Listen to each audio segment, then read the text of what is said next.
Hello, and welcome to this latest version of Countercurrents. Today, I'm privileged to be able to talk with Scott Horton, author of several books, but his most recent one, titled simply Provoked, explains why and how the United States provoked the war in Ukraine and made it almost impossible for Russia to do anything else but to seek to resolve its security situation by going to war. Please enjoy. So, Scott, you can see over my shoulder, Provoked.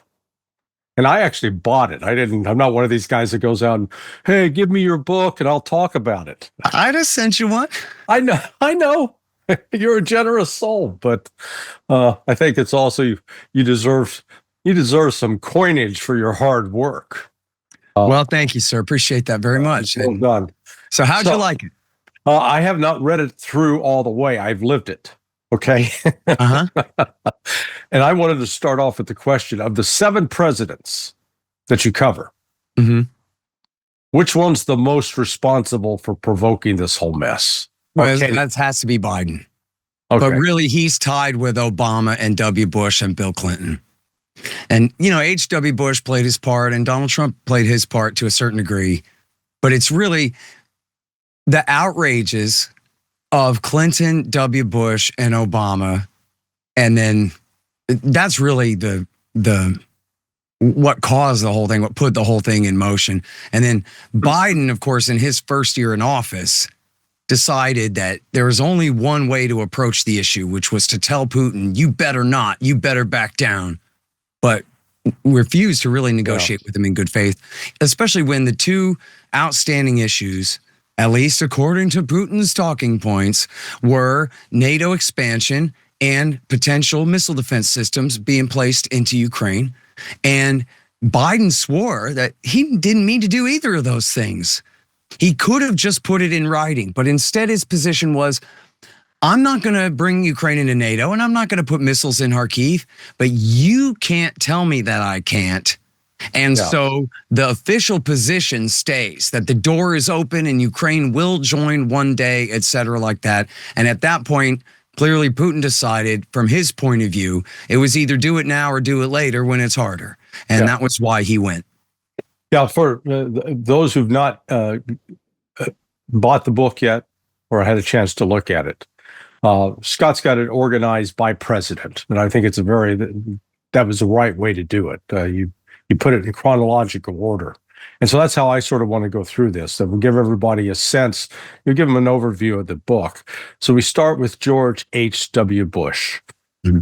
What was it that George H.W. Bush did to start us on this road to war with Russia? Okay, so the first thing is, it is true, despite all the hype, that Bush and his government promised not to expand NATO east. It wasn't just James Baker in that one conversation with Gorbachev on that one day, February the 9th, 1990, that people like to cite and then dismiss.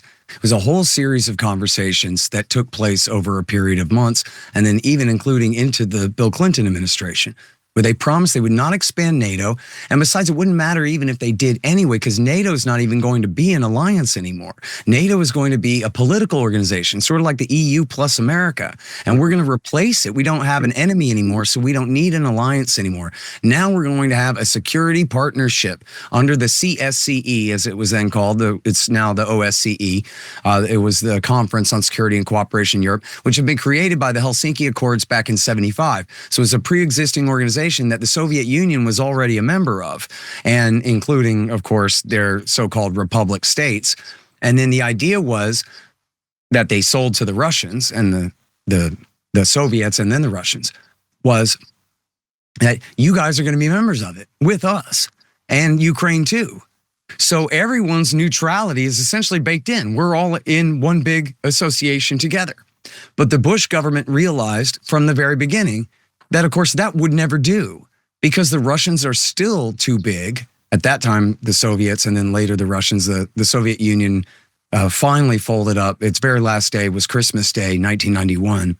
And so he still had through 1992, of dealing with just the Russian Federation.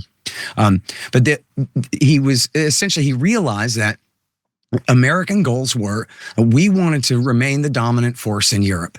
And that especially meant to quote Lord Ishay, this British member of the House of Lords back in the bad days of the old Cold War, the last Cold War. He said the purpose of NATO is to keep the Americans in, the Germans down, and the Soviets out. And so that's the same thing here. And emphasis on the Germans down. This is what Baker said to the Soviets. You don't want an independent Germany with their own nuclear weapons and their own foreign policy, do you?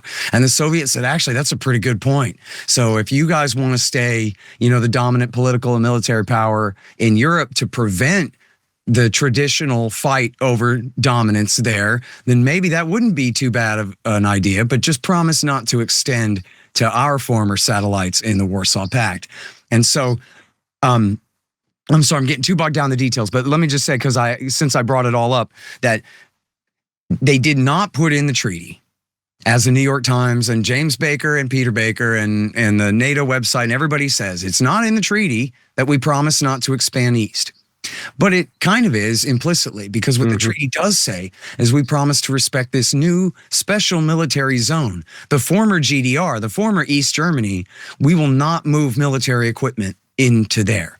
See, it didn't really make sense to say we're going to have reunification of Germany, but East Germany won't be part of NATO. Well, it's either one new nation state or it's not again, right? So it's either part of NATO or it's not. So that didn't really make sense. So I said, okay, well, what we'll do is, though, we promise not to put our military forces there. And that's actually in the treaty. And of course, that shows that, one, they were respecting their previous agreement. So it wasn't just a promise, it was an agreement. Right. Gorbachev agreed to allow reunification based on these promises, right? So they were respecting that previous agreement. And implicitly in writing, too, they were saying the same thing, because if the understanding always was that America is free to expand the NATO alliance into Poland and the Baltic states right up to Russia's border, then who cares if we have military forces in East Germany, if we're allowed to put them in Poland and in Estonia, right? So it showed that they were respecting their assurances in the first place. But then, like I say, the point really being is they didn't mean it. We talk about the Versailles example, where everybody learned that Britain and France were allowed to beat up on Germany too much after the First World War, and that helped lead to the rise of the Nazis. Right. So instead of doing that, we befriended the Germans and the Japanese after the Second World War and made them our friends and built them up. Now, part of that is to protect them from the Soviets, so they needed the help and welcomed it, right? But also, we occupied those countries with our military forces. Our CIA or our viceroy could pick and choose winners and losers in their new so-called democratic governments. America's still the dominant force in Germany and Japan, and certainly in terms of their foreign policy. Well, we just didn't have that in Russia, right? We sent the Harvard boys over there and this kind of thing. But America did not literally dominate and own Russia and Moscow, where we could chart their course and make sure that, yeah, they're going to be part of our alliance system, but they're going to do like they're told, the way the Germans and the Japanese do. We didn't have that. They're still all of North Asia, right? Russia is still this massive nation state, and they're still armed with thousands of nuclear weapons. And so they still are able to maintain independence from us.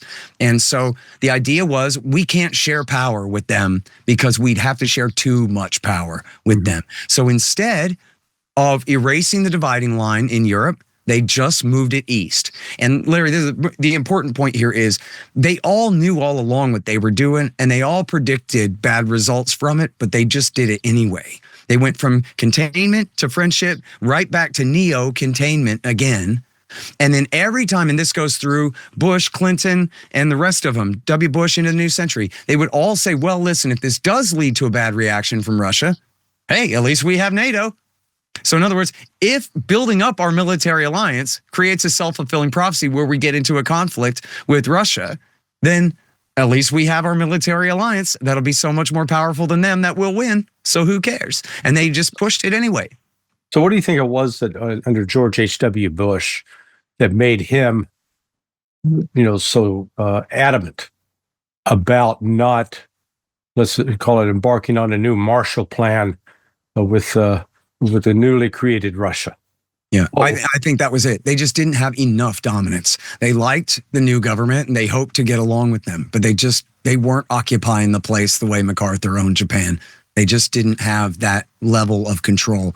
And so, and it's interesting because, Bush Senior's government and Bill Clinton's government, they all invoked the lessons of Versailles. I think Clinton and Bush themselves invoked the lessons of Versailles, but then just betrayed it anyway. You ignored it. It really is a very good parallel too, especially with, the economic consequences where they are just devastated. And I make the case in the book, the common case in the book in the Clinton years about the shock therapy economic policy is that essentially that it was too much free market too fast. Shock therapy sounds pretty traumatic. And so they tried to force this quick transition to markets, and that's what failed. But that's not really what happened. Really what happened was they didn't send like extremely free market Austrian school or even Chicago school type capitalists. They sent sort of Bill Clintonite neoliberals over there who aren't really free market guys. They're pro-business, right? They're not socialists, but they're not like free market theory types.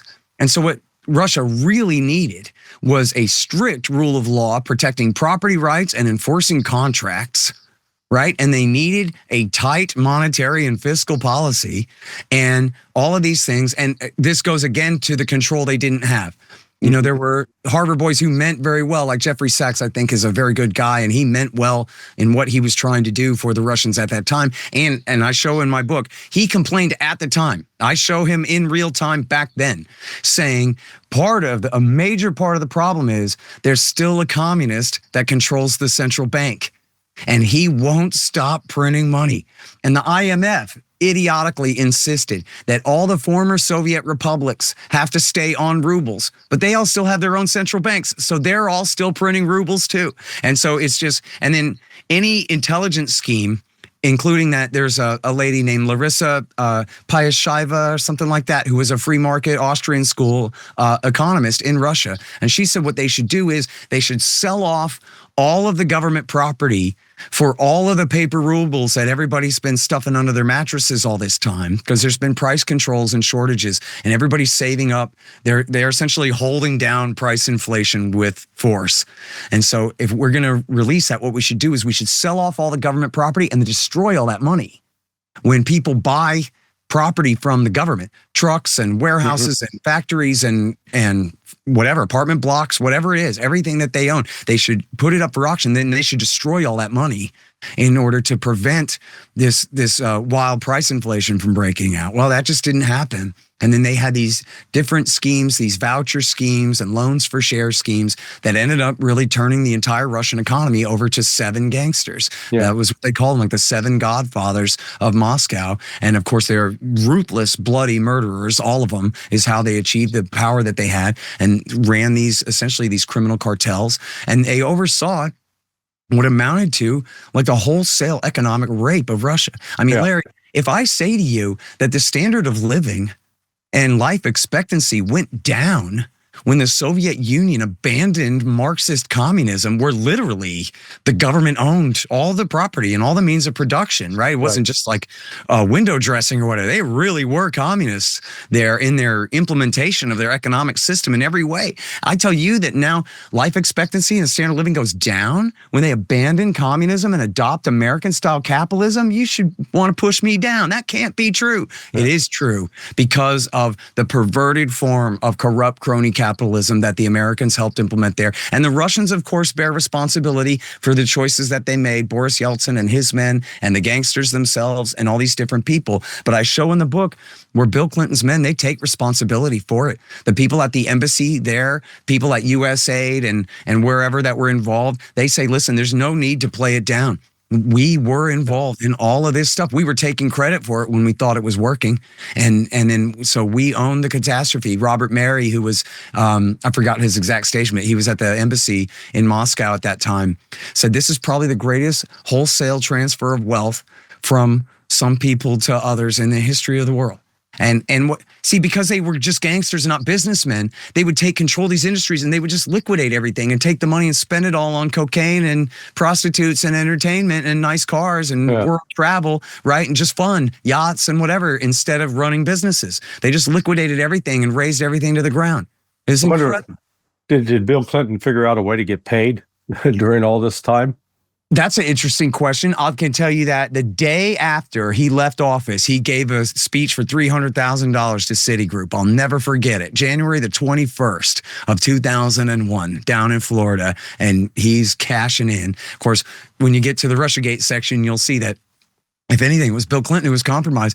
He actually had gone on a trip to Kazakhstan to help cut a deal to help the Russians get controlling interest in an American uranium mine. And then he went to Moscow and gave a speech for $500,000 to a bank, or at least sponsored by a bank that was involved in the transaction. Yeah. I mean, imagine, I say in the book, imagine that we're talking about, this is Donald Trump went to Kazakhstan and then gave this speech. And then it was Secretary of State Melania Trump who signed the certificate legalizing the transfer. I mean, this would be an absolute scandal beyond belief, but it means nothing. Even when the New York Times covers it, it's not a scandal when it's the Clintons.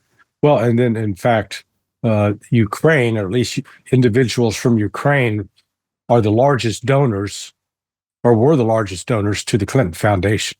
Mm-hmm. Yep. Victor Pinchot. Just a coincidence, you know? Yep. Yeah, so absolutely. The shift from George H.W. Bush to Clinton. Mm. Yeah. It's under Clinton that Boris Yeltsin now emerges and makes a request. Hey, can we join NATO? Is that apocryphal or correct? Yes, that's right. And there's numerous examples in there from, I think Gorbachev at least even raised the issue with Baker or Bush in the Bush senior years. And it came up, I think, twice, 2 or 3 times maybe during Bill Clinton. Vladimir Putin asked the same question of W. Bush and Colin Powell. And as I say in the book, it happens so often, I start calling it tradition. As per tradition, they ignored the statement and changed the subject to the next thing. You know, they just refused to even really acknowledge it.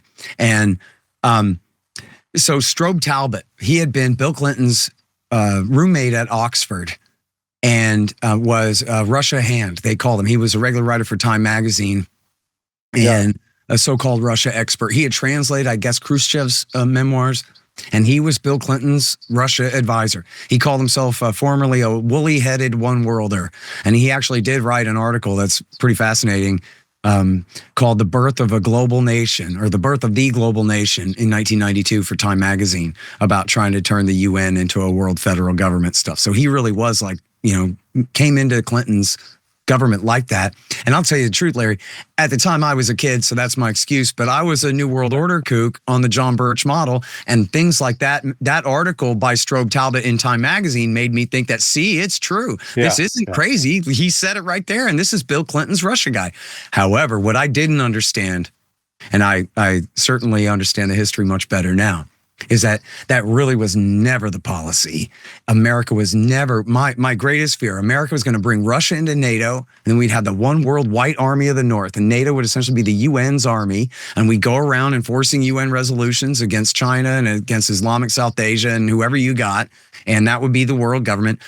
Thesis, antithesis, synthesis, and all this stuff. Nah, totally wrong. The whole time, the deal was, there's no way in the world we're going to share power with these Russians, and they're just going to have to get used to it. And the arrogance in which they talk about it all the time, too. Even William Perry, who was Bill Clinton's Secretary of Defense, criticizing his colleagues, says the attitude was, well, what are they going to do about it? Right? Which is just a totally bully attitude. So what are the sins of omission or commission by the Clinton administration that ended up contributing to provoking and ultimately provoking Russia? Okay, well, is it 1, 2, 3 things in your view? Yeah, it's a few. I mean, as I said, there's the shock therapy. I kind of rambled on into the economic policy, which sort of bridged the Bush and Clinton administrations, was a huge part of it. But then there's the Balkan Wars, both of which were against Serbia, which is, you know, the Russians' ethnic and religious kin and historical allies and friends. And by the way, they rescued 500 American pilots in World War II They fought against the fascists who supported the Croats and the Muslims against them at that time. And I show in the book, and it's almost absurd, right? It's almost comical the way that they talked about how NATO has to find something to do. Mhm. Otherwise, what is NATO for? Why do we need it? And if we don't need it, then it'll go away. But we don't want it to go away, so we better find something to do with it, so we'll have a need for the thing. And it's government employees talking about wanting to not have to get a real job. Like, that's all it is. And so Bosnia was an opportunity. They all saw it that way. And I cite in the book where they talk about it that way. Mhm. It was an opportunity for them to find something for NATO to do, and for that matter, for what was then called the European Community that was trying to build itself up into the European Union. And it was sort of a step-by-step process from the coal and steel community and the common market and the EC, and now they're trying to turn it into a full-fledged EU with its own single currency and all this. Well, they need something to do too. Here's a place where they can exercise their authority, divvying up Yugoslavia. And so the Germans especially took the lead in it, encouraging Slovenia and Croatia to break away first. And then America is trying to catch up by helping break off Bosnia and precipitating the whole war. And I have a whole treatment on that. And then I have another one on the Kosovo War too, which was even more absurd, because here we're intervening in a civil war, breaking off an ethnic enclave after just arguing and fighting a war on the basis of saying no ethnic enclave has the right to break away from a state, or even to stay within their old state, as the Bosnian Serbs were trying to do as remaining part of Yugoslavia. No, you can't do that. But actually, forget that. You can too if you're the Kosovar Albanians and you're trying to split off from Serbia. Then forget what we said about all that. Now we can do this, and we can intervene on your behalf and help break your way. And this drove the Russians mad. It was a huge thumb in the eye to Boris Yeltsin and his entire government. And as I show in the book, Viktor Chernomyrdin, the prime minister, turned his plane around over the Atlantic. He was on his way to meet with Gore and turn around. And it was all of the Clintonites' allies in Russia who begged them not to do it. And same thing with NATO expansion. They said, you are making us look terrible. We're the guys closest to you, the Democrats, the reformers, the people that are, literally and figuratively, right? Like the pro-Western people, but also the people who would like to have something like real regular elections and a real democratic system there. And they're the ones most closely tied to us. And then here we are just constantly stomping on their foot. And so the NATO expansion was another one too, where it was their friends were begging them, please don't do this. It discredits us by putting everyone in political life in Russia in the Hawks camp in reaction to you guys' expansion. And notably, they signed the deal to expand NATO to include Romania, Poland, and the Czech Republic just 3 weeks before launching the war.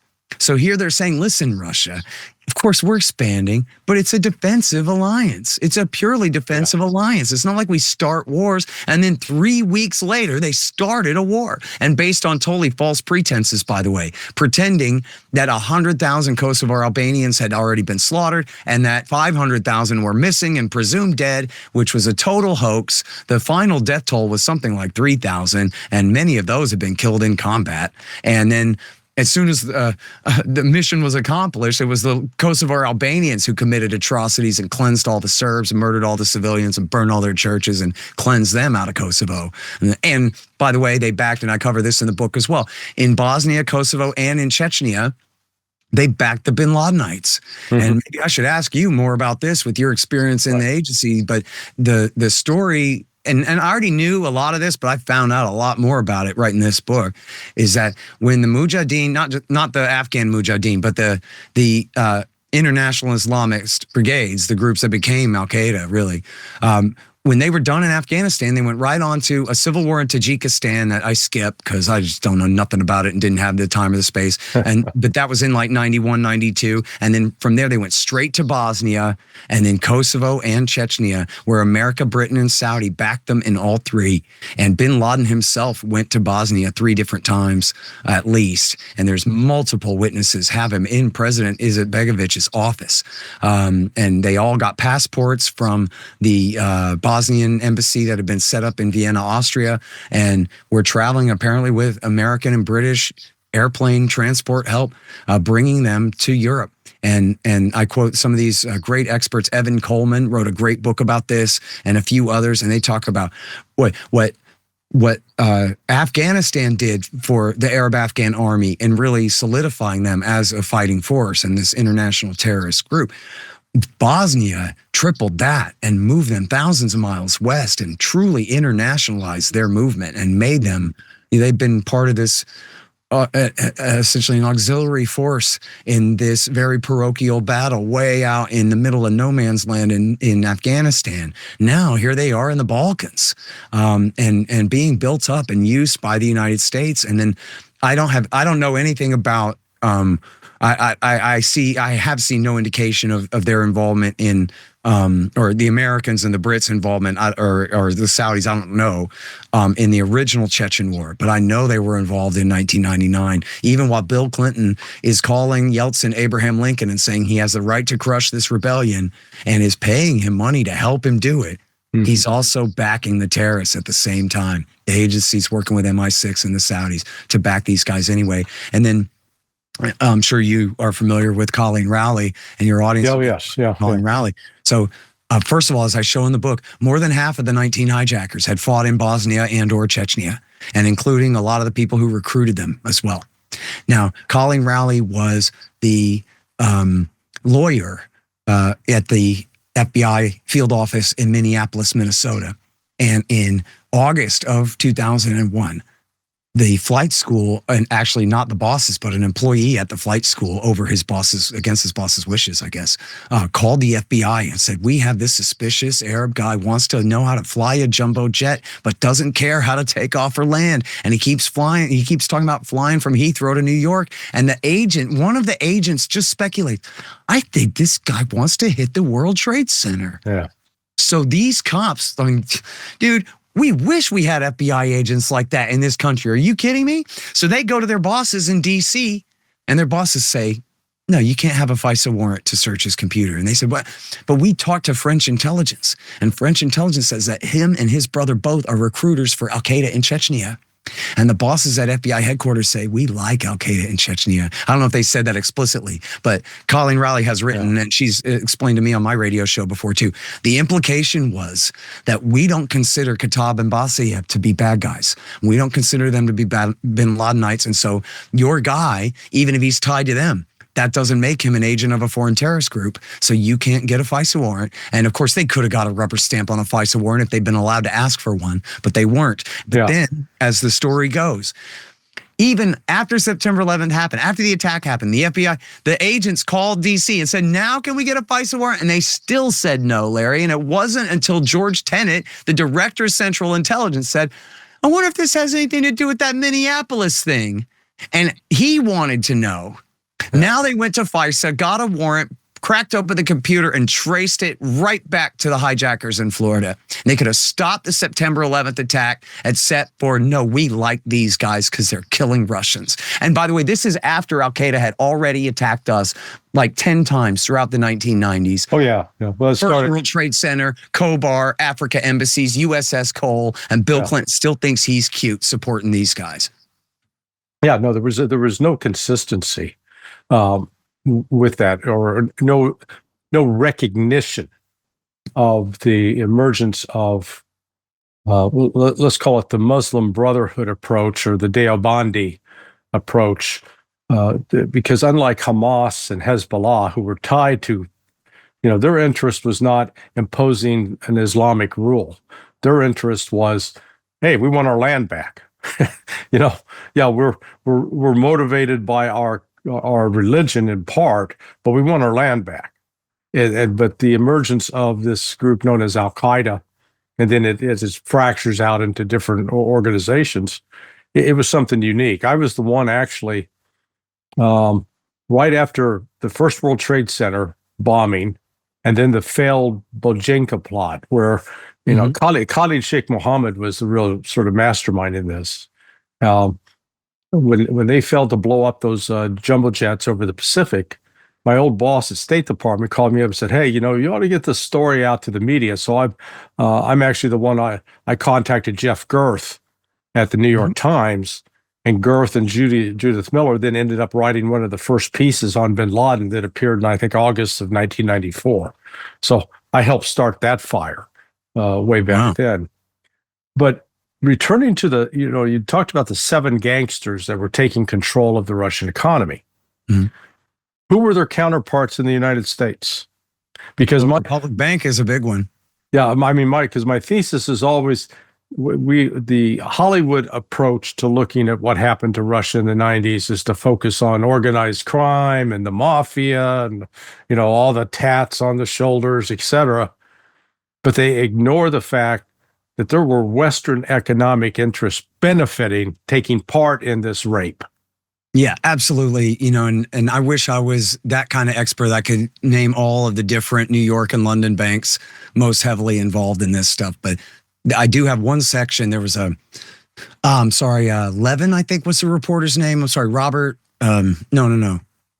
I'm sorry, forgive me. But he has a story, a really important story called The Money Plane. And it's about how Republic Bank in New York was shipping billions of American paper $100 bills. And Vitali. And I'm sorry? And Vitali. Oh, Republic Bank in New York, just for your background.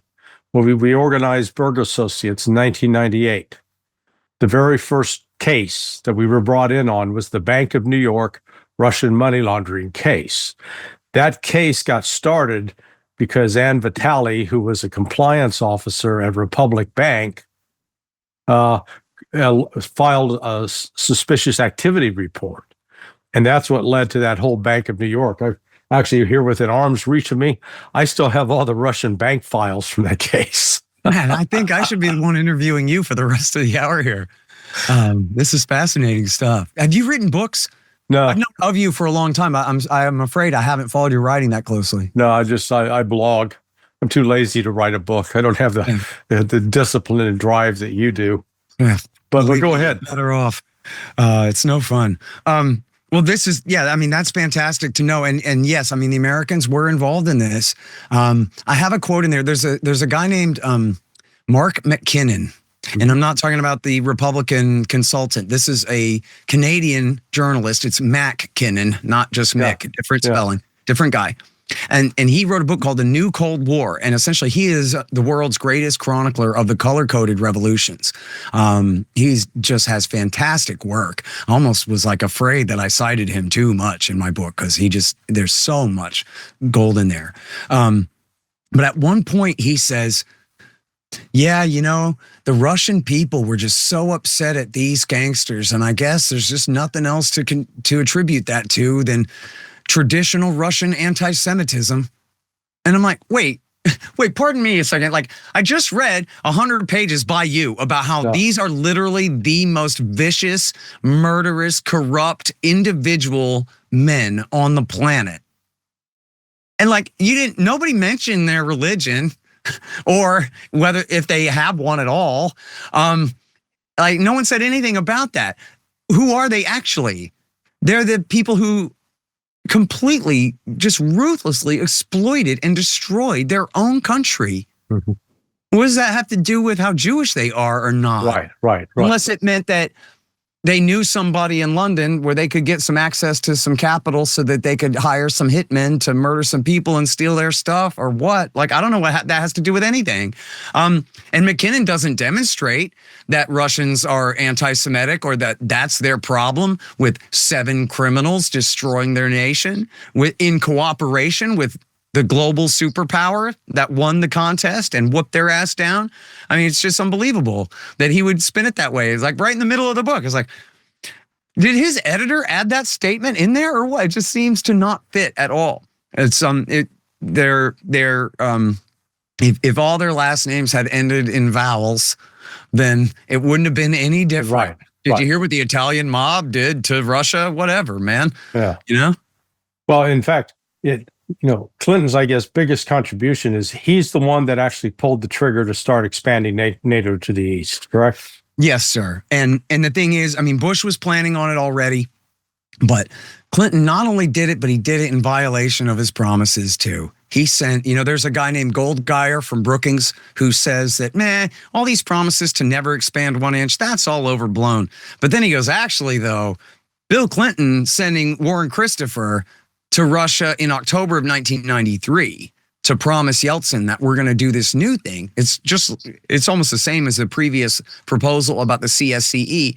We're going to do a thing called the Partnership for. When we transitioned then from Clinton into George H.W. Bush. Yeah. So already Clinton is he's allowed the attack on Russian interests in the Balkans. He's expanded NATO and started moving it east, something the Russians have ignored. He's held back economic policies that are exploiting Russia, raping it. Yep. I think we're starting to make a case that maybe Clinton was the most destructive of all. He sure, got a lot of dirty snowballs rolling downhill here. He certainly did. And with NATO expansion, before we move to W. Bush, I should say that there were, people like my greatest heroes like Ron Paul and Pat Buchanan and Ted Galen Carpenter and others who knew better.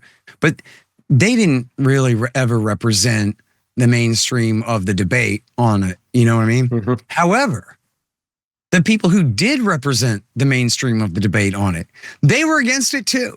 And Madeleine Albright, the Secretary of State at the time, says in her book that when they did an informal poll of the staff of the Council on Foreign Relations, 2/3 of them said we should not do this.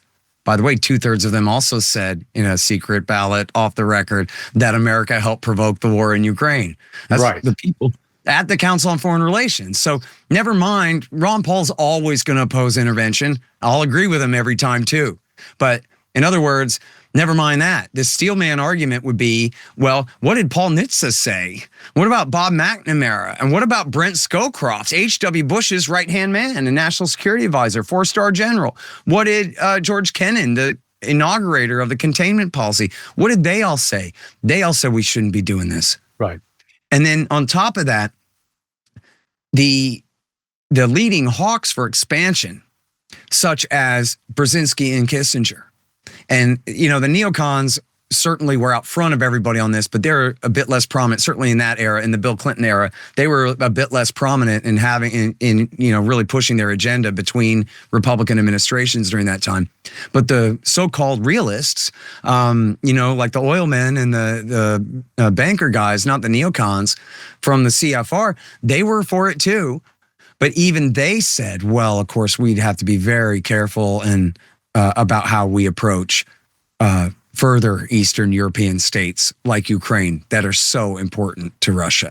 And so all along from the beginning, even the expanders said we should have some form of permanent neutrality for Ukraine. We should come up with some kind of special arrangement so that it doesn't become a contest between Russia and the West over who controls it, because that could get ugly.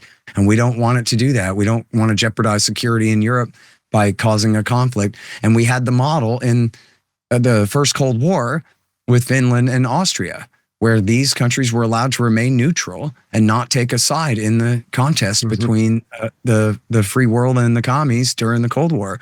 And they avoided being conquered and occupied by either side for the full, 45 years of that or whatever it was, almost. So that would be the model for Ukraine. And even people like Kissinger and Brzezinski and their counterparts said so all along, but then they just didn't do that. Right. I guess that's where we really get to W. Bush. Well, and in fact, under W, so Putin started, he came to prominence during the last years of Clinton administration, and I'm not sure he elicited much of a reaction within the intelligence community other than who is this guy? But was it 2001 or 2002 that Putin had to come to Jesus meeting with the oligarchs in Russia, where he said, hey, you're going to stop raping the country, you're going to get out of politics, or you're going to go to jail. Yep. Well, when was that, 2001 or 2002? I think it probably was in '01. I'd have to go back. But yeah, I mean, he became president on New Year's Eve, 99, 2000, right? Yeltsin resigned and appointed him to replace him 3 months before the election. And apparently they still stuffed ballots for him, especially in Chechnya and in other places. But the State Department took his side. The Clinton administration, everybody, they said, we like this guy. He had been the assistant to the mayor of St. Petersburg, who was part of the Yeltsin family, as they called them, a mafia family. And the first thing he did when he was made prime minister was crush an investigation into Yeltsin and his men by the uppity attorney general, whatever, the prosecutor general, and marginalized him. I think released a blackmail sex tape of him publicly or something and destroyed the guy.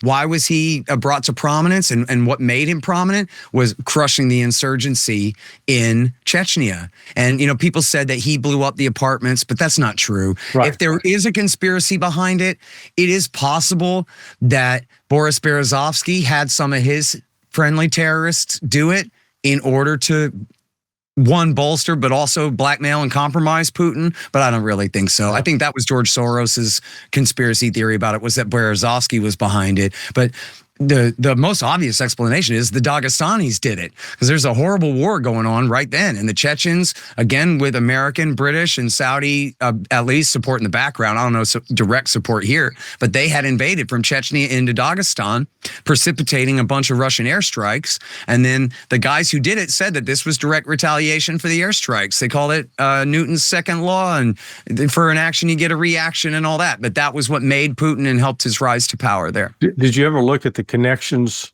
So coming out of the let's call it CIA support for the Islamists in the Balkans, that a lot of those personnel may have wound up in Dagestan and in Chechnya in that war, so that the agency support for that was seamless, if you will. Yeah. And again, while they're still attacking us in other places. Not just a coincidence. You know what, Larry? There's a great quote I got in the book from Ali Soufan, who I know Ali. Yeah, okay. So for your audience, the former FBI Al-Qaeda hunter, who I believe him when he says he could have stopped September 11th if the agency had just told him what the hell was going on. But yeah, no, I believe him on that. He was, you know, he quotes the Chechen fighters saying to bin Laden, why do you want to attack America? They've been so good to us. They helped us in Afghanistan. They helped us in Bosnia. Now they're helping us here in Chechnya. And of course, they didn't understand it. He has a broader vision for world revolution and for particularly for revenge and against America for occupying Iraq to bomb occupying Saudi to bomb Iraq and supporting Israel and Palestine and Lebanon, and was trying to force America to reinvade Afghanistan, or to invade Afghanistan to replicate the Russians' war against us there. The Chechens didn't see the mileage in that. They said, these people are helping us, we should go along with them. And of course, the Democrats thought, well, we're fighting on the side of the Muslims. Why would they attack us? And well, you're still helping the Israelis kill children in Lebanon, and that doesn't cancel, that's not canceled out by your support for the Mujahideen in Chechnya. It's just not. In fact, I only learned this in the last year or two, I think in the last year, that the Kana massacre, it's now called the first Kana massacre because they did it again 10 years later in 2006. But the Kana massacre of 1996 during Operation Grapes of Wrath by Shimon Peres in southern Lebanon, there was a strike on a UN shelter that killed 106 women and children. And when Perez had launched that war, the lead hijacker, Mohammed Atta, and his best friend, Ramzi bin al-Shib, who helped organize the attack and is in Guantanamo to this day, they signed their last will and testament, which was like them, figuratively joining the army to sign up to fight on Al-Qaeda's side, and then to find something to do about it anyway. And then just a few months later was when bin Laden, then safely re-exiled to Afghanistan, issued his first declaration of war against the United States. And in there, it begins with a whole thing about what happened in Kana and what happened with Operation Grapes of Wrath. So here you had Egyptian engineering students studying in Germany volunteered then to go travel to Afghanistan to be recruited by a Saudi to get revenge for what Israel was doing in Lebanon, to get revenge against American civilians by the thousands for what Israel was doing in Lebanon. And of course, so Bush said they hate us because we're free and good and love our mama. Yeah. right? Instead of, these are our guys. These are literally our mercenaries who did this. And, it is becoming, honestly, at this point, I know it sounds like I'm the truther for not being a truther. Yeah. How can it be that America, Britain, and Saudi control these guys every day except the day that they hit us? I don't know. Maybe I'm biased because so many of the truther theories were such crap, like Donald Rumsfeld shot a missile at the Pentagon while he was sitting in the dang thing. Yeah. And I just got so jaded by all the nonsense. But like, these are America's guys. What can you say? Well, and it's important that you point that out, because what the people, the truthers in particular, what they don't understand is the U.S. government's not a seamless organization with perfect information throughout, and that oftentimes the right hand does not know what the left hand is doing. And I know from John Kiriaku's own testimony, and he was right there with Cofer Black, that Cofer Black genuinely didn't know what was going to happen, knew something bad was going to happen, was pleading with other people. Now, do I believe it's possible that, say, Israel and others knew that the attack was going to take place? Oh, absolutely. And that from their standpoint, they saw it as a benefit. Let it happen. And then the Americans will be so enraged, they'll come do what we want them to do in terms of destroying the Middle East. Yeah, I can see that. So yeah, that's the point a lot of people don't understand, I think, is how much sometimes different financial interests do intrude into the policy making decisions. And when did Mikhail Khodorkovsky, when did he first go to prison? Was that 2000? I believe 2005. 2005. Okay, so I got hired. It may have been 2005. I have to go back and look. Shortly after he got first detained and put in prison, I got hired by one of the Washington K Street lobbyists, APCO. APCO's client was Mikhail Khodorkovsky. And they were looking for, hey, we need to get some information. So I was able to find a couple of former retired CIA officers who'd worked in Moscow, and had got them to write a report, and we delivered it there. But that was sort of my first introduction to how the oligarch money was flowing into the Washington corridors of power there on K Street. Yeah. When you look at the way John McCain and all them talked about Khodorkovsky, it was like he was some poor orphan that Putin had kidnapped to abuse or something, instead of the most powerful oligarch in the country. I talk about in the book how he got in trouble was he was trying to make a deal where he was going to sell a significant share of, I think it was Gazprom, to Exxon. And it was the kind of thing where, he should have checked with Putin first on that. And really, he had declared open political war on Putin by that time, and was financing every other political party. He called himself Open Mike, like his buddy George Soros with his Open Society Foundation and all that. He called himself Open Mike, and he started funding all these NGOs and was openly challenging Putin for political power. And as you said, he had already brought these guys in and read them the Riot Act, where he essentially said, listen, I'm the boss. The state is reasserting its prerogative here. Drunken Yeltsin is gone. And now you guys are either going to be compliant, you're going to stay out of politics and do what I want, or you're going to get the hell out. And many of them did. Berezovsky, for example, fled to London, and Kuczynski and the others, they all fled. Now, I don't think that anyone would say probably that this was like some example of Putin's high moral virtue, right? He's simply asserting his power as the leader, and that he's not going to allow these billionaires to challenge him. So that's in a sense, like, he could have said, you know what, you guys should just be very careful, and you should donate to lots of different political parties and help support the growth of a democratic system here and whatever, without threatening that you better serve my interests, my personal political interests and my party's interests, and what I say is good for the state, or else. How about a rule of law, something like that? No. But they were all bad guys. He could have just locked them in prison for their numerous felonies. So it's a compromise, you know what I mean? But it was an assertion of raw power on his part. And no one should be surprised by that. He wasn't a drunken bum like his predecessor. Of course, he was going to reassert the power of the presidency over them.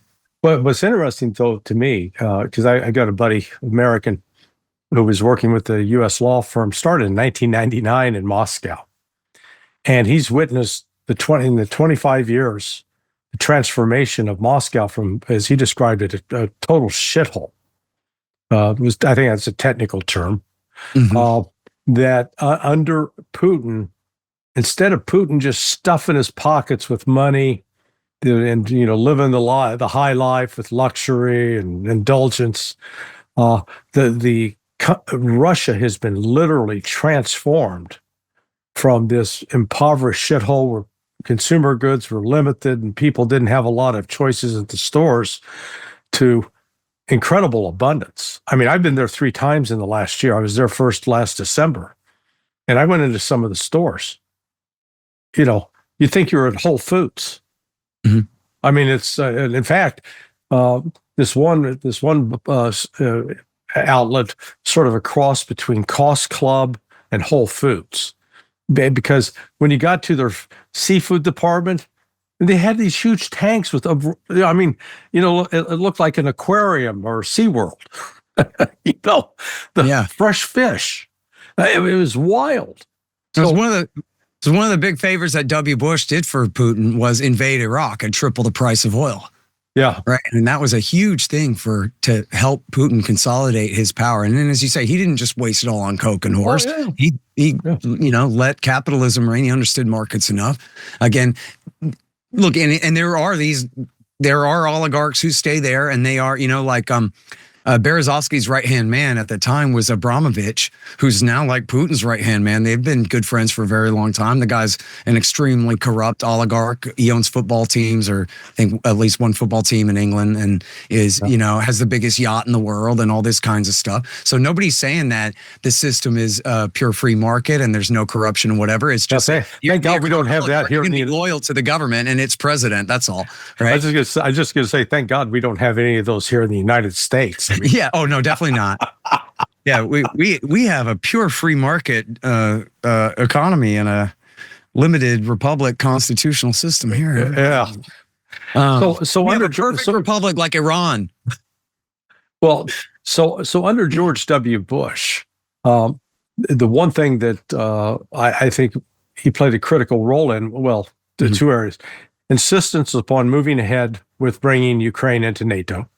Yeah. But it was under Bush that the regular annual military exercises with Ukraine really ramped up and became a regular thing.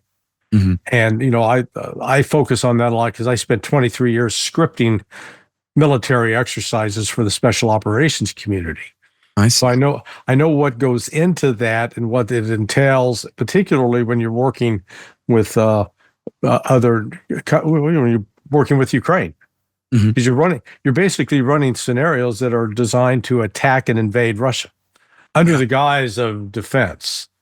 Would you cite Bush for anything else besides those 2 things during his tenure? Yeah, so his first major sin was tearing up the anti-ballistic missile treaty, right? Nixon's treaty from '71, and the reason Nixon did it was because it was arms race prevention, right? Mm-hmm. Like, just on the face of it, missile defense sounds great. Of course, you want your government to shoot down incoming ICBMs. But the problem is, that's not the whole story. The whole story is the more missile defenses you build, the more offensive missiles they build, and we end up just right back where we were before. We had tens of thousands of H-bombs and missiles on each side. So it's crazy to do that. So instead, let's limit our defensive systems so as not to incentivize building up more offensive systems. So and when he did that, he also, in effect, tore up the START II treaty, which would have banned all multiple independently targetable reentry vehicles, which is huge for where you have, that means multiple warheads from one rocket, which is something that the Russians are very good at and can fit more and more warheads on their heavier and heavier missiles that they have now. All Bush did by doing this was kick off an arms race. Putin, we knew at the time, critics, speculated at the time, and then Putin later confirmed that he launched a brand new missile program, expansion program from that time on. Of course, he had to. And he said, listen, I like Bush. I get along just fine with Bush, and I like America, and you guys are our security partners. However, Our security can't just be based upon assurances. I'm like, the position you're putting me in means that I have to also do things like, for example, build more offensive missiles against you. I think he said this explicitly. Maybe it was in the Munich speech of 2007. He said, listen, I could try to also build up missile defenses, but that's really complicated and expensive. I could just build more offensive missiles for cheaper and get the same effect. Right. So that's just W. Bush. Like, what can you say? Putin is a grown man and an autocrat, and he knows what he's doing, and he's making his decisions. But is George Bush not a huge part of incentivizing his behavior here? Like, he clearly is. And then, of course, he launched the war in Iraq, which was not directly against Russian interests exactly, but it was another example, just like Serbia under his predecessor and Libya under his successor, where America could do whatever we want. And NATO didn't come along because France and Germany weren't coming along to Iraq. But still, whatever, we got a coalition of a willing men, and we'll just do whatever we want and break any law. The liberal rules-based world order means not enforcing the UN Charter, in fact, but ignoring it and doing whatever we want instead. Where the world government is not in Brussels or whatever, or even in New York. It's in Washington, D.C. It's just, the White House itself. And so that was a huge thing. And then there's the color-coded revolutions. Now, these started under Bill Clinton in Albania and in certainly in Croatia, and then especially in Serbia in 1999 with the bulldozer revolution. Then when W. Bush comes in, he does the Rose Revolution of 03 in Georgia, the Orange Revolution of 04 in Ukraine, the Tulip Revolution of 05 in Kyrgyzstan. He tries the Cedar Revolution in Lebanon, which fails also in 2005. They tried to overthrow Belarus in 01 and again in 05. Neither of those worked. The Denim Revolution, it was called, in 05, that failed. And so these, of course, are all just anywhere that any of these countries are leaning towards Russia, America will just intervene and overthrow their government. The CIA full employment program. Yeah, that's a good way to call it. Yeah. That's called? So these are basically... There's, people call them soft. I don't know what's so soft about them, but essentially they're some kind of coup dressed up as a revolution.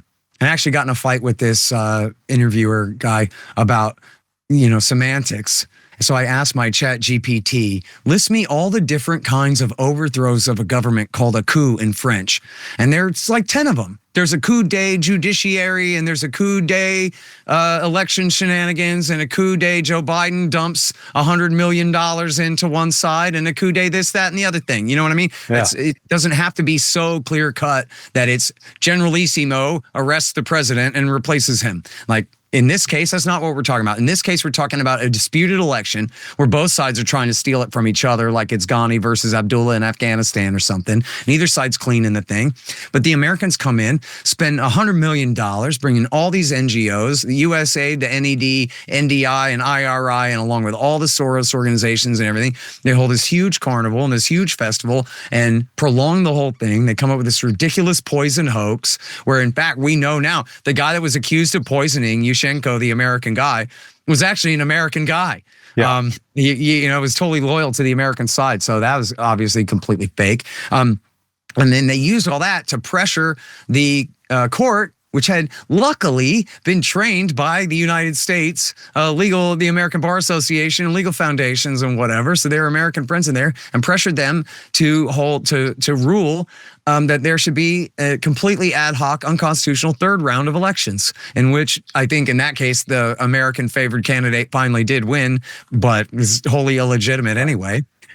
So this is, Michael McFaul, who is Obama's ambassador to Russia. He wrote these studies. It's so funny to read. He's got, if I can remember how this goes right, Larry, I think the first one is that a color-coded revolution is a totally ad hoc thing that the locals do, and we just like it.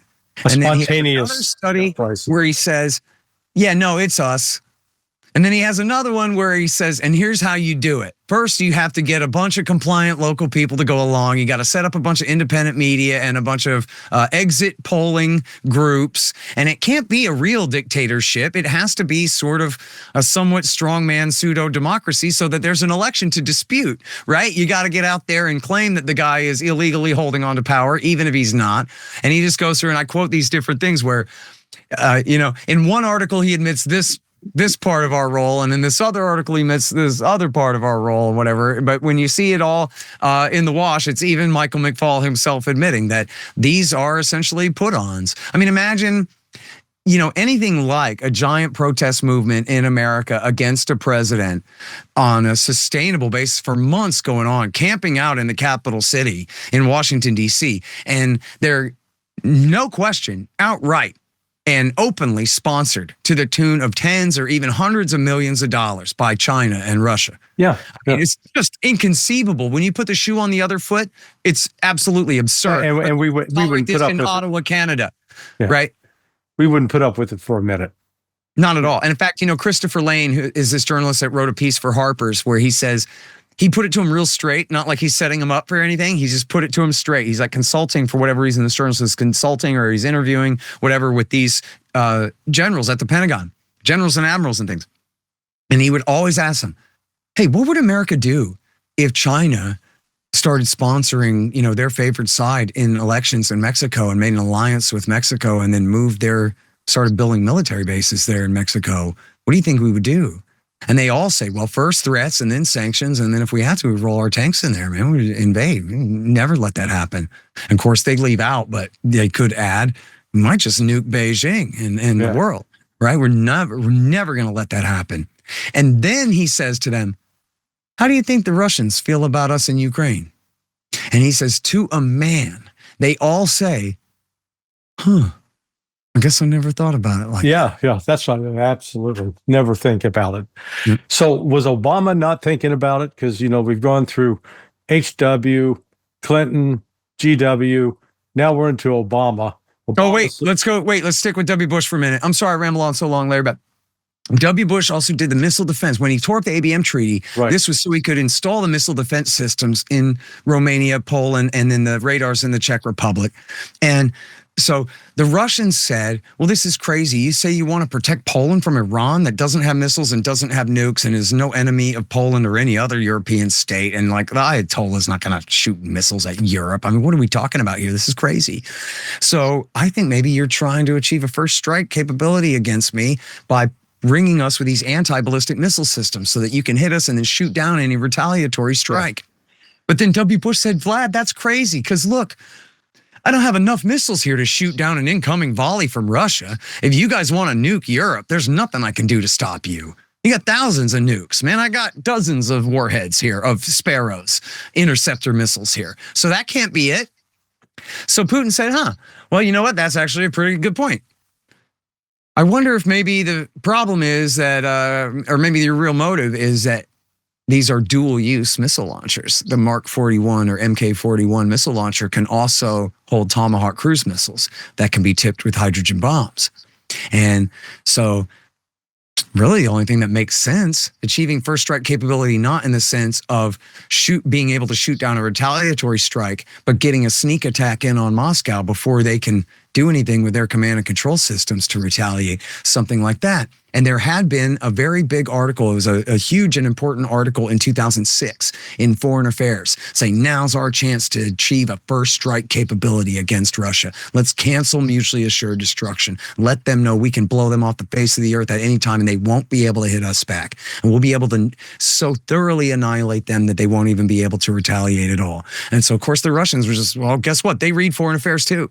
And so they were like, okay, well, we'll just build even more missiles then and double down on that program, as Putin finally announced later in 2018 with his big speech where he announced their whole new generation of nuclear weapons. And then the other thing that Bush did, and this goes along with what you're saying about the exercises for Ukraine, and this is a really big one, and it's the Bucharest Declaration of April 2008. And this declaration was supposed to be a real membership action plan for Ukraine and for Georgia, but It was essentially Angela Merkel, the Chancellor of Germany, put her foot down and just refused to allow it. And so Bush ended up giving just this announcement that someday you'll get a membership action plan, which is the same thing, basically, as far as a provocation against the Russians. And what's so important about this is that our current CIA director, William Burns, at that time was the ambassador to Russia. And he wrote what now is, I hope, a famous memo. Niet means niet. It's from the end of February of 2008. And he's advising his boss, Secretary of State Condoleezza Rice, don't do this. I've been talking to everybody with power and authority in Russia, and this drives them completely crazy. You know, the Baltics is one thing, but man, Ukraine is something else. Georgia too, but especially Ukraine. You could cause a war. And he quotes Lavrov saying, look, man, if you bring Ukraine into NATO, that could cause a civil war, and that could put us in the position where we have to intervene in a decision we don't want to have to make. So don't put us in that position. And Putin himself had told Bush, and this is in Burns's memoir, there are two different versions of the quote. One of them is from a Russian source that I don't think is very credible, but there's another version of the quote that's in Burns's memoir that I think is reliable, where Putin tells Bush to his face, look, Ukraine isn't even a real country, okay? We gave them the East. Russia gave them the East of it, and the West comes from Europe. And so if you push forward with this, it will simply cease to exist. In other words, as Mearsheimer would put it, Russia will wreck Ukraine before they let you take it away, right? And he said this to Bush explicitly. Now, here's the thing: is not just William Burns at the embassy in Moscow. It's everybody at the embassy in Moscow. It's also, he said in his memoir, he thinks that Condoleezza Rice agreed with him. The Secretary of State agreed with him. We should not be doing this. We know the Secretary of Defense, Robert Gates, agreed with him. We don't know what Rice and Gates said, I don't think. But we know how Gates felt about it, because later he slammed Bush in his second memoir. He is merciless against Bush for his overreach, he calls it, in the way that he denounces Bush for going so far. So you have the ambassador to Russia and the Secretary of State and the Secretary of Defense think that this is a bad idea. And we also have Fiona Hill, who everyone remembers from testifying against Trump in Ukraine Gate. Well, she worked for W. Bush and then Obama and then Trump before testifying against Trump. And it's funny because if you quote her telling this story, then she will now tell the New York Times that you are the victim of a Russian psychological operation. But she's the one who said it herself. Yeah. She brags to the New York Times that she was so smart and so wise and had such foresight that she warned W. Bush not to do this. And Dick Cheney got all mad and said, you don't believe in democracy, and stormed out of the room. And then W. Bush said, no, it's okay. Go ahead.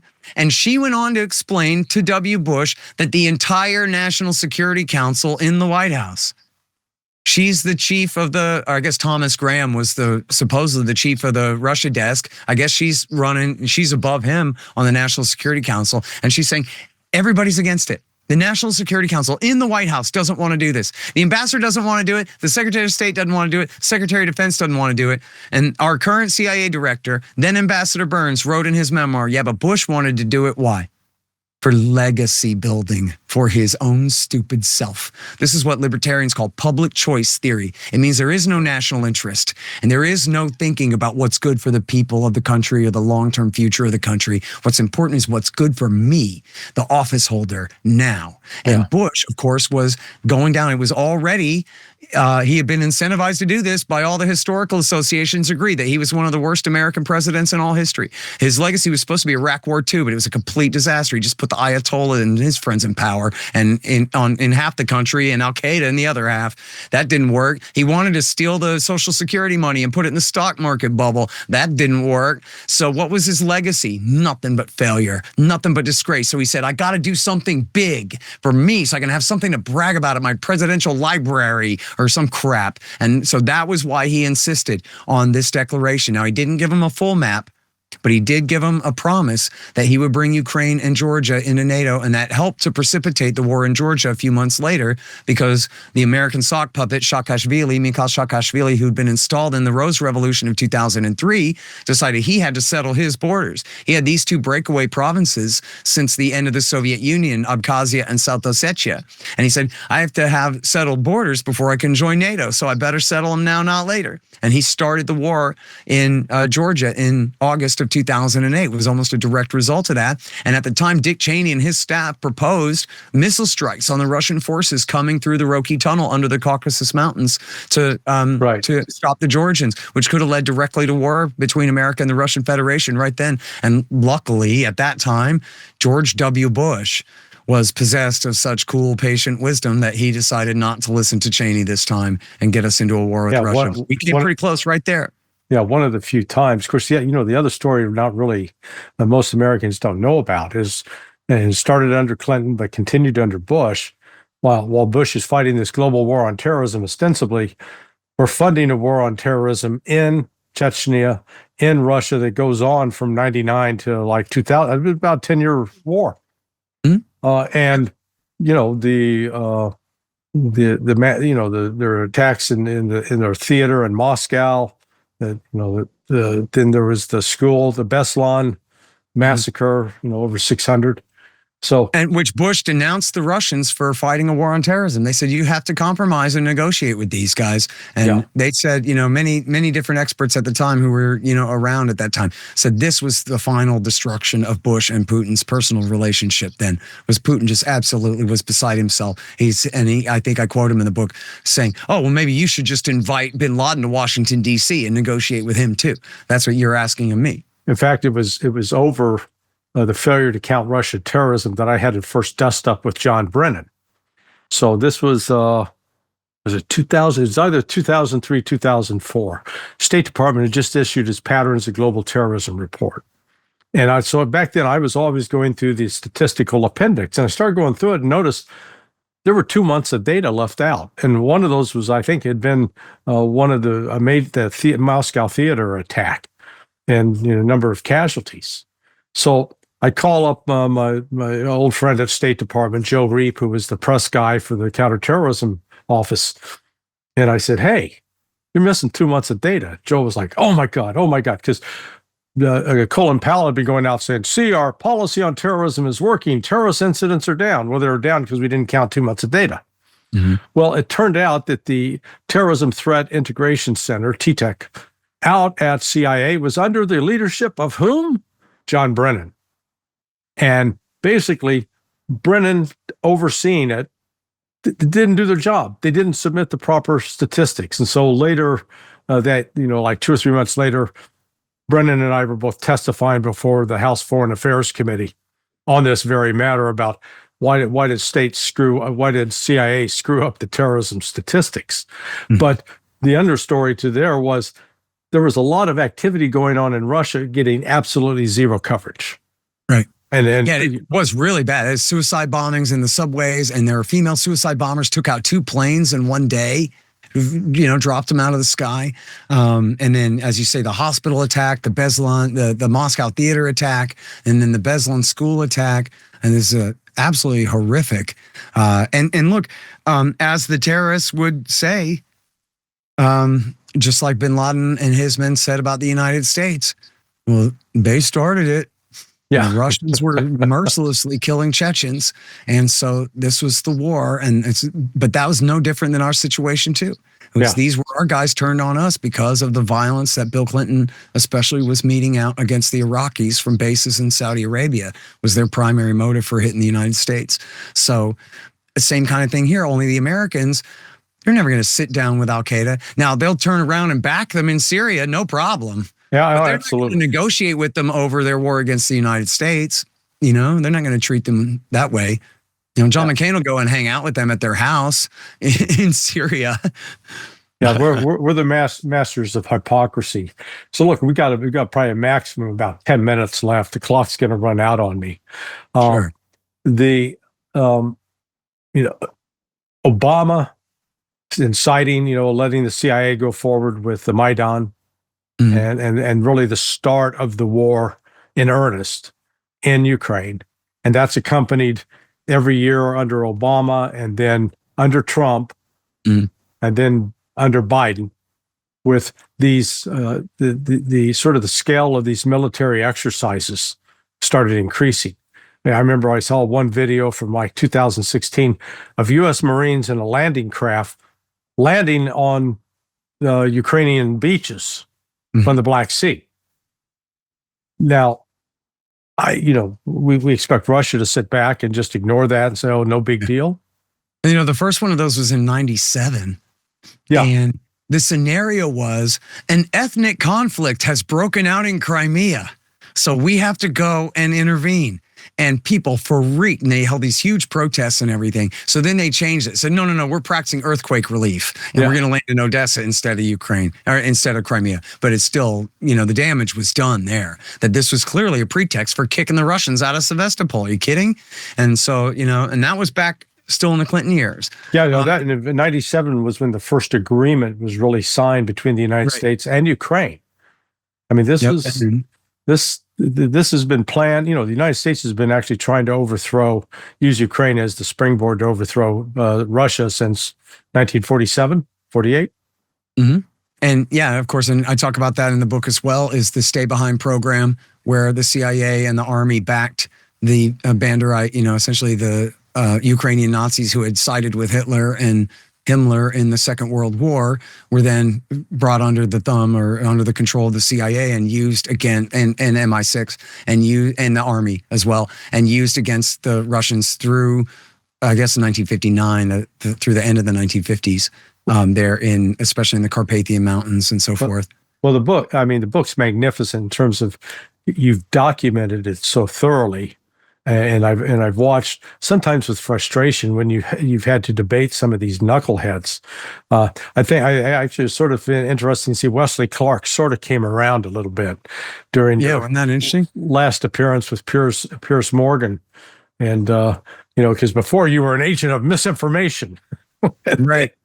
And yeah, he ended up coming around to like, okay, look, the Ukrainians are beat, but we shouldn't talk like that because it makes us look bad going into negotiations. I'll take that as a win.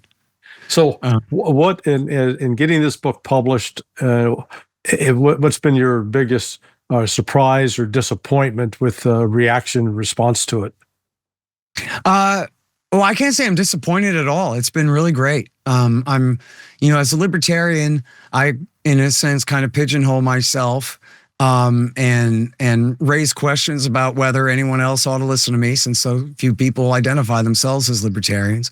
But I don't argue the book from libertarianism. I argue from just, the U.S. Constitution and the American Republic as, all other things being equal. It could be like this instead of like that, rather than arguing, my ultimate philosophical conclusions and all of that stuff. But just, clearly we're not supposed to be doing this. As I say, I cite my great heroes like Ron Paul and Pat Buchanan, who were so just great on everything. But then I don't argue from their position either. I cite them and give them the credit that they're due. But I mostly argue from Brzezinski on his best day, saying, don't listen to me. If you do what I recommend, it's going to turn out really badly. Yeah. That's essentially what the book is, right? It's just nothing but these people saying, boy, we better not do the thing we're about to do. And then they do it anyway. And then the horrible thing that they predicted happens. And then they continue on. You could have called it just like Dragnet. And you go, why Dragnet? Just the facts, ma'am. Just the facts. And that's all you do. That's how it is.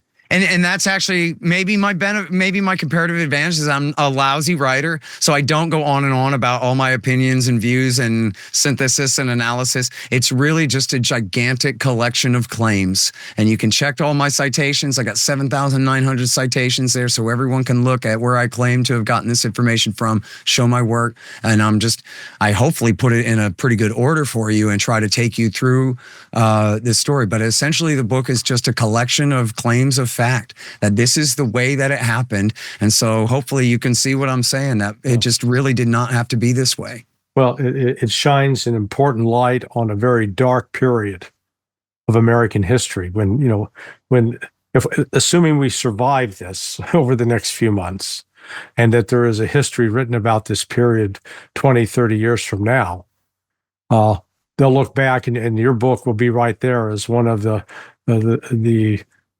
tomes of data that people say, how could they not have known? How could they not have known? Because thank you. I appreciate you saying that. Yeah, no, you document it so thoroughly, and it really makes, when we start spinning this out by looking into how each presidency had a role in creating this disaster, that it should force some reflection upon the part of all Americans. Say, well, what is it that we're really trying to do in the world? Are we agents of peace or agents of war? And you know what, though? Like, here's the place we can end on a positive note, is our incoming president ran on ending this war. Yeah. He doesn't just want to. That was one of his major planks of his platform that he was elected on a promise to do. And so it's not going to be easy because the American side is not in a position of strength to dictate terms. I don't know how hard Putin is going to want to push Donald Trump to get what he wants, or how willing to compromise he will be, how easy he'll make it for Trump to accept his terms or not. I could see Trump saying, nope, sorry, that's not going to work. See you in 6 months, and send him more weapons. He could do that. He's surrounded by hawks. Yeah.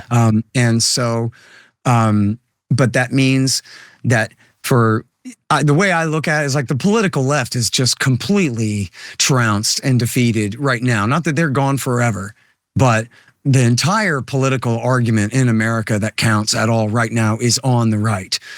Are we just, going to act like a bunch of like W. Bush and John McCain, pseudo macho kind of fake tough guy, go and show the world who's boss stuff? Or are we really going to make a break with that and make it where America first really means something? It means defend America first and leave the rest of the world the hell alone. We can't afford it. We're no good at it. We should just stop this. And there's going to be a real fight among Trump supporters over whether we're smart or whether we're tough. And so, I shouldn't put it that way, because the whole point is the tough guys getting smart is what we need. But that means that when Trump does the right thing, people need to really rally in support of him. And then when he does the wrong thing, he's got to be called out for it too. That we just don't want to go down this path anymore, whether it's Russia, China, North Korea, Iran, or anybody else. And quite frankly, like, as they say, Nixon can go to China. Larry, I think Donald Trump, especially after they already absolutely failed to call him a traitor and he just got elected again, like, they're going to not be able to claim, oh, he puts Russian interests first or whatever. That's not what's going on here. He could, in his first 100 days, in his first month, his first week in office, he could get on a plane. He could go to Moscow, to Tehran, to Pyongyang, to Beijing, and come home and be Trump the Great. Yeah. We don't have to fight anybody. I'm with you. I'm tired of war, and it only makes a few people wealthy, and a lot of Americans who send their kids to those battles, they suffer. So we'll have to end it there. Hey man, I'm going to encourage people to buy your book, read it, think about it, and try to put it into action. Scott, thanks so much, man. Absolutely. Thank you, Larry. Hey, thank you for watching. Please buy Scott Horton's book, Provoked. We'll put a link below. Click on that link. I don't get any money from it. Scott deserves money for having worked so diligently in bringing this to light. This is Countercurrents. Please hit the like button, subscribe if you will, if you haven't, and tell your friends about it. Thanks for watching. I'm Larry Johnson.